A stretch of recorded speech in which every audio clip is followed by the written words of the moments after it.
unscripted, no makeup, live from the FDA. Welcome, Vinay, Prasad. Great to see you. It's great to be here, Marty. It's great to be joining. And we got Sanjula Jain-Nagpal, who is an awesome PhD health policy expert who is with us in the Commissioner's office. So great to see both of you guys. And I don't know exactly what we're doing, but we're having a conversation. And this is just going to be some civil discourse here, having fun. And I think it's good for people to see what we're talking about, how we're thinking about things, instead of the FDA kind of being a black box of, what's going on inside the agency. Absolutely, Marty. I think ultimately the FDA serves the American people, and it's really great for the American people to directly have access to the Commissioner to hear what you're thinking and what initiatives you're sparking here. And too often, so many articles about the FDA are behind a paywall for industry insiders only. And we're going to try to make the FDA accessible to the average person in America. Make it the glass box. In the glass box here with a beautiful view of FDA campus, not the black box. Yes. Look at this beautiful campus here. It is going to be lined up with a farmer's market on Tuesday, thanks to, shout out to Melanie, who's in the background there.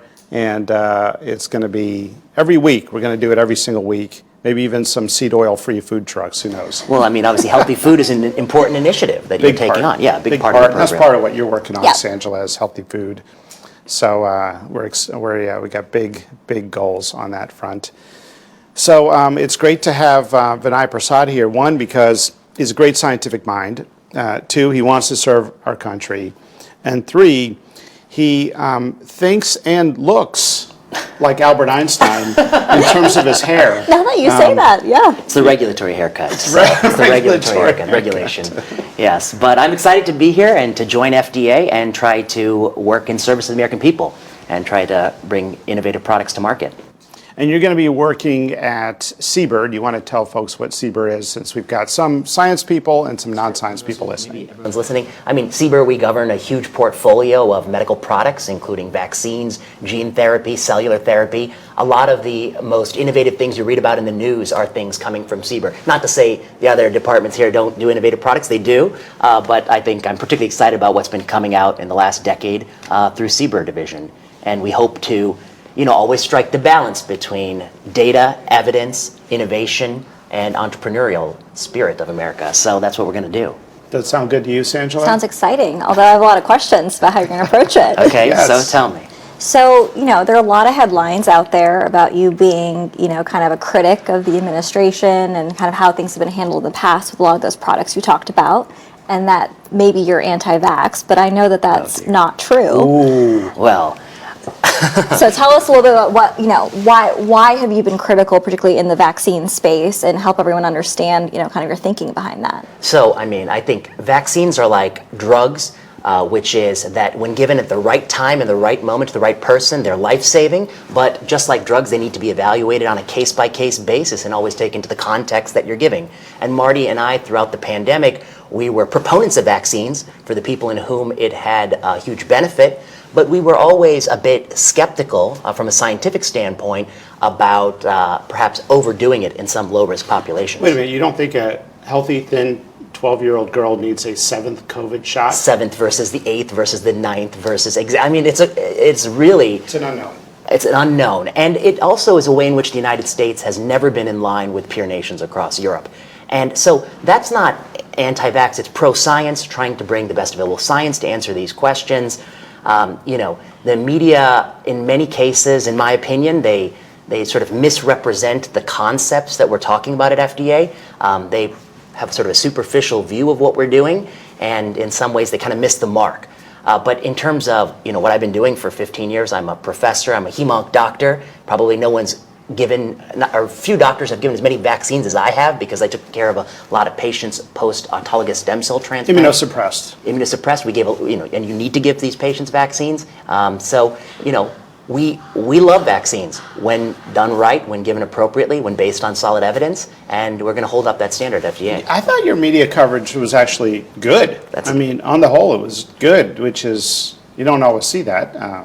No, I think that's right. I wanted to have a low expectation and then come in high, yeah. No, but I think there are a lot of questions, a lot of excitement and enthusiasm. I saw something this morning saying, the scientific community is finally seeing everything that both of you championed, early on during the peak of the pandemic, right? You were early tracking the evidence and not everybody was on board, and now they're seeing it. But there was some kind of talk about maybe you've been unfair about how things were handled, from a policy perspective, because in the moment of crisis, you don't have time to collect the evidence. So I think something I would ask both of you is, how are you thinking about balancing kind of pace of innovation, right? We've all been outside of government and we've seen firsthand, innovation goes faster than the government policy, right? And I know that's something that we're all trying to work really hard to close that gap. But how do you balance speed with scientific rigor, to your point about needing to get the right evidence in moments where you have crisis and things that need to be acted on? And in light of our new post-approval monitoring process, where we're going to be able to do big data analyses of signals, safety and efficacy signals in big data after approval, that we've never been able to do before. That gives us a whole new lens that we've never had.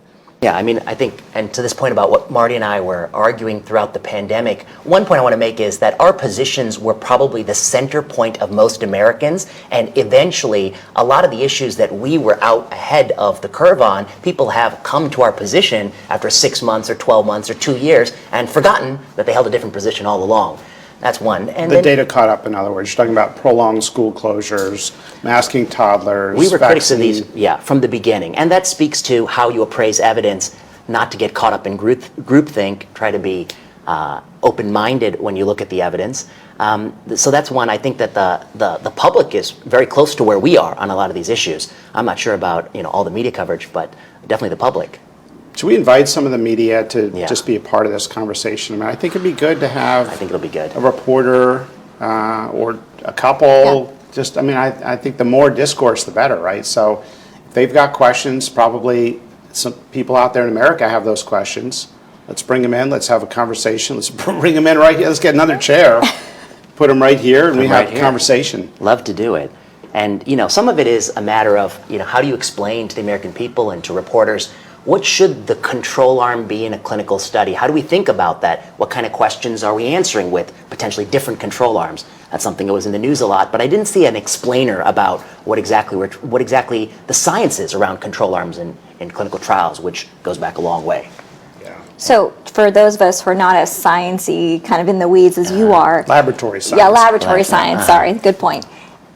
Break it down. So are you saying that we've made decisions, this agency has made decisions rooted in evidence, but you're talking about a different standard of evidence. So explain. Well, I think ultimately we get excited about innovative medical products, just as the FDA always have. We all continue to believe in a flexible regulatory standard, taking into account the context of a disease, whether it's rare, if it's dire. We will continue to be flexible. There's not going to be a light switch change here. But around the edges, I think there were a number of missteps along the way. I think the public recognizes those missteps. That's why some products the FDA has approved, as Marty points out, the majority, 85% of healthcare workers don't want a booster that the FDA granted authorization for. And we really aren't sure about kids and how many doses they need, and healthcare workers who just had COVID, whether they need another booster. And these are important scientific questions that the public deserves an answer on. And there we might try to bring science to answer these questions. I think of it as gold standard science and common sense both. We got to blend them both, and there's no hard and fast rules on this. And so, I hear about these rare disease conditions that might affect, a couple hundred kids or, a small population. And it's not that different from incurable cancers that I've seen in my career, that you've seen in your career. You're a hematologist, oncologist. How do you think about those?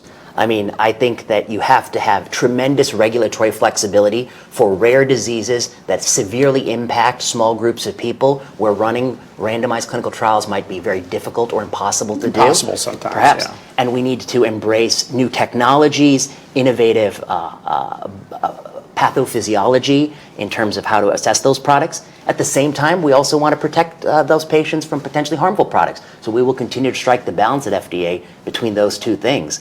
And I think FDA has always been committed to being flexible and listening to the communities impacted by rare conditions.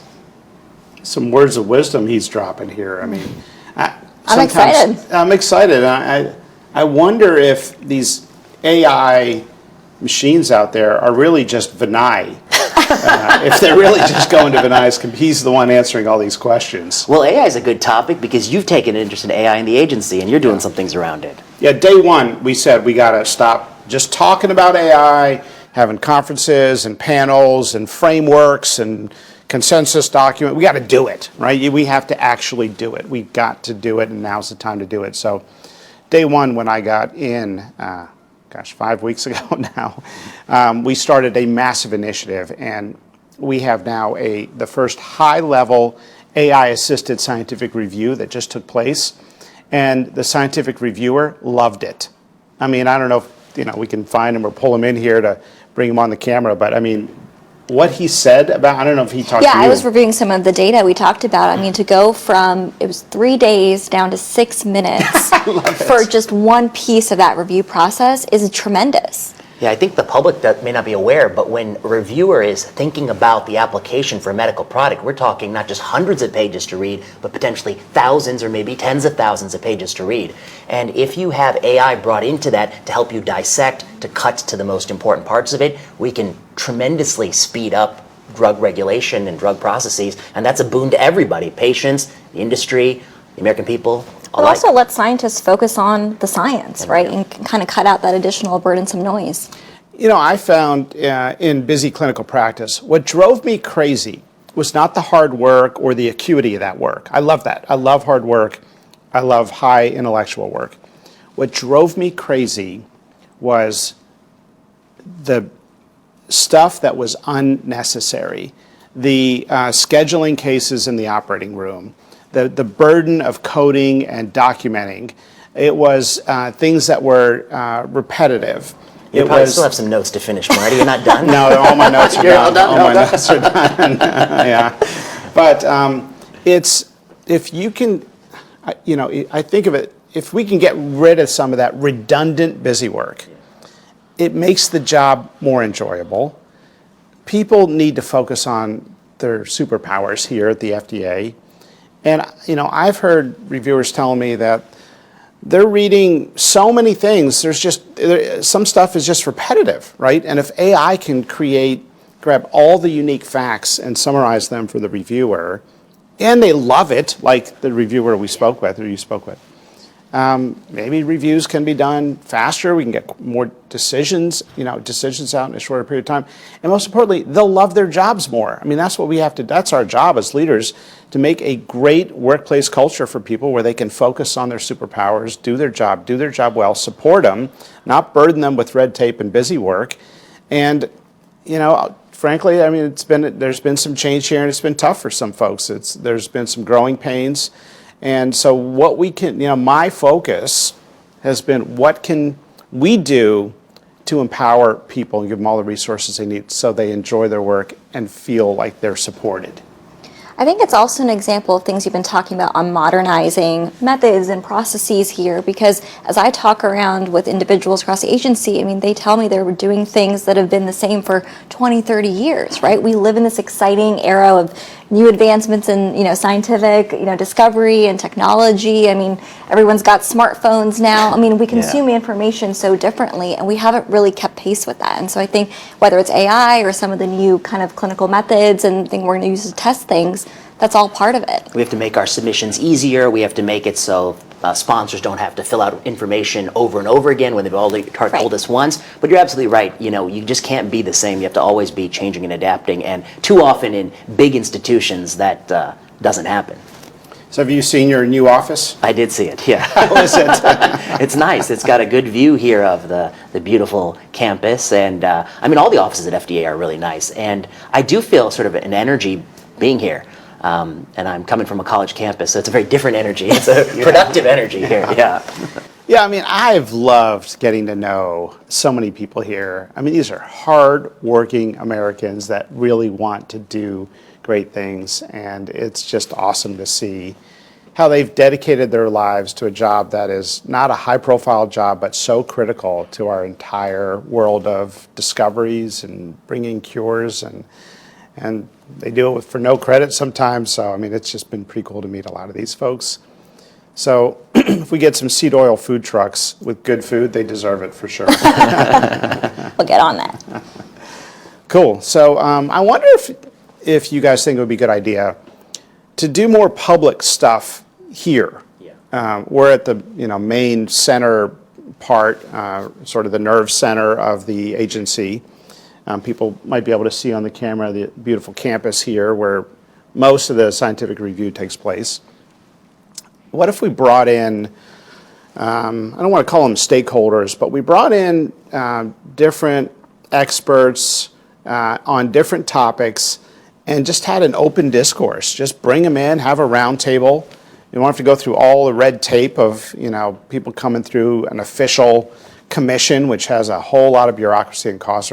We just invite people in for a roundtable discussion, let them talk passionately about all the scientific topics that they think are important to talk about that we have not been talking about, and then let that discourse take place, and we can just listen. And things that don't fit neatly within the drug advisory committee model, topics that kind of span different groups and different fields. And I know you got a couple of those planned in the summertime. Yeah, I think we're looking at some pretty cool topics that are emerging in medicine, and we'll probably set up, we might be able to do a roundtable in a couple weeks, I think. I was talking to some of our folks back there, and I think Bigfoot is supportive. I don't know where he is right now, but Our AV expert. he's one of our AV experts. Bigfoot around? Okay. He's monitoring your audio. Yeah, there he is. And just so people know, we're not assigning you a nickname that you haven't assigned to yourself already. Yeah, so Self-appointed. self-appointed, Yeah. and we have seen Bigfoot. For a while, it was like steroids resulting in somebody improving in the ICU. Like everyone heard of it, but nobody actually saw it. Yeah. And we called that, it's like Bigfoot. No one actually saw the Never benefit, witnessed but this then effect. Ultimately, everyone did see it. But No, but I think those conversations would be good to be more proactive, right? And actually, follow the evidence as it's coming out, to have those discussions in real time. Yeah, proactive and discussions that include the media, that include patients, patient advocacy groups, the industry, having more of those here, and experts who've been studying these topics for 20 years. I think it'll be good. FDA, to me, as an outsider prior to coming here, the closest I ever got to understand the thinking of FDA officials is to read the rare JAMA viewpoint, or to try to pore through, the letter that they're submitting the company or the medical review. And so I think it's a complete change of pace that you're going to be doing these podcasts and videos directly to American people, to patients. I think I haven't seen anything like that, and I've been following the FDA closely for 20 years now. I think we just got to talk. We got to just talk as we go, talk openly and honestly, just share with people what we're thinking. Within our legal constraints, obviously we can't talk about products that are currently under review at the FDA. People ask, what about this product and that product? Well, we have to follow the law, but we can talk about how we think about things.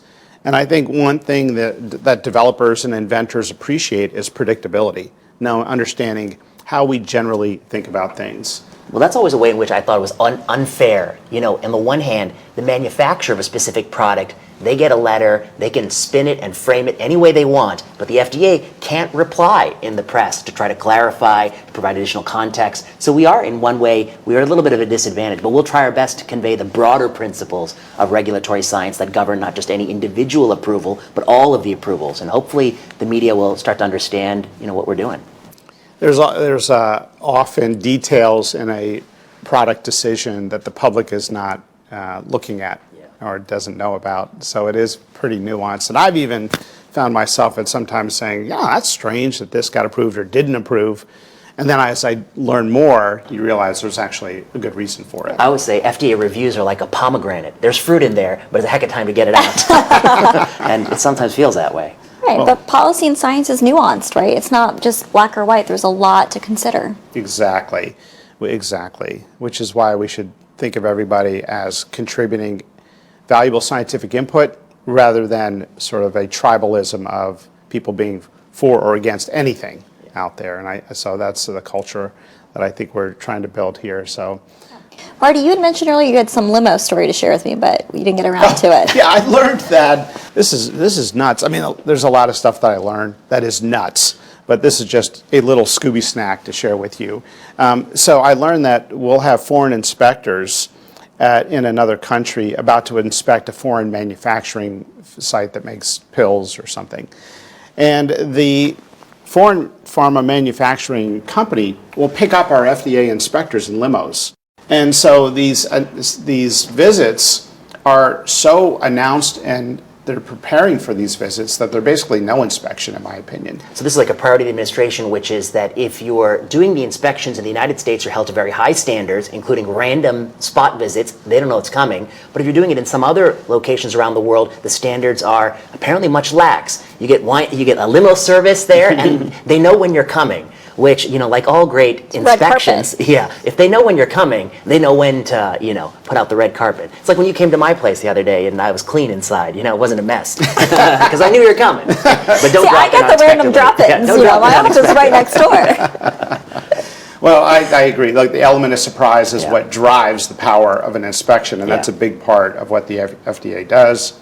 We've got over 300 officers with guns and badges, and many more that are involved in investigations. The FDA has been involved in some major raids and some investigations that have changed the industry. The Elizabeth Holmes case is one example. A scheduled inspection, in my opinion, is basically no inspection. Right. So that's something we're changing. We're going to move to surprise inspections overseas, just as we have in the United States. No more limos for the FDA inspectors, and so. But they keep the badges. And they keep the badges. I didn't get my badge. I want a badge. Yeah, I don't know if you get a badge. I don't get a CBER badge, is no. generally not a Badge free. badged- It's a badge free. It's a badge-free zone. Let's see. Yeah, no, I've got a badge. I got got a badge I'll show you. Okay. But, yeah, so fun. So this is good. Should we keep doing this, or was this a colossal failure? No, I think it's No, good. this was fun. We'll see what Okay, people good. think. We'll put Yeah. the video out there. What's Bigfoot think? Good? Yeah. Okay, he's on board. Yeah. We'll put it out there, and then we'll try to do them with reporters. We'll try to do them with the public. We'll try to do them with more people, and we'll talk about whatever initiatives we're taking on. And we'll find a way to get the public to, submit some questions, That's and what- yeah. we can get a sense of themes, and we'll Crowdsource some keep asking you questions. questions. Yeah, we'll see what the feedback is. Maybe somebody asked me to comb my hair differently or comb my hair. I think I'm going to get that feedback. Okay. I think I'm going to get that feedback. Well, maybe. Do you think Albert Einstein got that feedback when he would give a lecture? I think he got a pass, probably, at some point. I'm sure there's some study out there about his productivity differences. The headline is going to read you comparing me to Einstein, and I guess I'll take it if that's what the headline reads. Yeah, this is not Albert Einstein. Yeah, let's just be clear. However, his hair does have similar representations and overlaps. But no, it's good to see you. Good to see you. Welcome to the FDA. I'm glad to be here. Yeah. And nice to work with you, too. Yeah, looking forward to it. Great. Thanks so much, folks. We'll do it again.